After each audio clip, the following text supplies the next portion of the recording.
மசாலாலாம் ரொம்ப அரைக்காமல் ரொம்ப ஈஸியாக அருமையான சுவையில் ஒரு காளான் குழம்பு எப்படி செய்யலான்னு பார்க்கலாம்.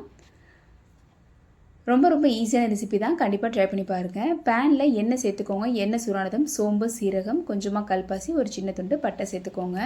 நல்லா பொரிஞ்சு வாசனை வந்ததும் ஒரு பெரிய வெங்காயம் பொடியாக கட் பண்ணிவிட்டு சேர்த்துக்கலாம். வெங்காயம் வதங்கி வந்ததுக்கப்புறமா ஒரு டேபிள் ஸ்பூன் இஞ்சி பூண்டு பேஸ்ட்டு, கொஞ்சமாக கருவேப்பிலை சேர்த்துக்கலாம். இஞ்சி பூண்டு பேஸ்ட்டோட பச்சை வாசனை போடும் 2 பெரிய தக்காளி கட் பண்ணிவிட்டு சேர்த்துக்கோங்க. தக்காளியை அரைச்சிட்டு நம்ம விழுதாக கூட சேர்த்துக்கலாம். தக்காளி நல்லா வதங்கி வந்ததுக்கப்புறமா இப்போ ஒரு டேபிள் ஸ்பூன் மிளகாய்த்தூள், 1.5 டேபிள் ஸ்பூன் அளவுக்கு மல்லித்தூள் சேர்த்துக்கோங்க. மிளகாய்த்தூள் மல்லித்தூள் வந்து உங்கள் காரத்துக்கு ஏற்றப்பல அட்ஜஸ்ட் பண்ணிக்கோங்க. இப்போ மிளகாய்த்தூள் மல்லித்தூளோட பச்சை வாசனை போகிற அளவுக்கு அது நல்லா வதக்கிட்டு தேவையான அளவுக்கு உப்பு சேர்த்துக்கலாம். இப்போ க்ளீன் பண்ணி வச்சுருக்க நம்ம காளானையும் சேர்த்து நல்லா அந்த மாதிரி மிக்ஸ் பண்ணிக்கோங்க. இப்போ இது கூட 1 டீஸ்பூன் அளவுக்கு கரம் மசாலா அப்படி இல்லாட்டா சிக்கன் மசாலா பயன்படுத்திக்கலாம். இது ரொம்பவே டேஸ்ட் உங்களுக்கு என்ஹான்ஸ் பண்ணி கொடுக்கும்.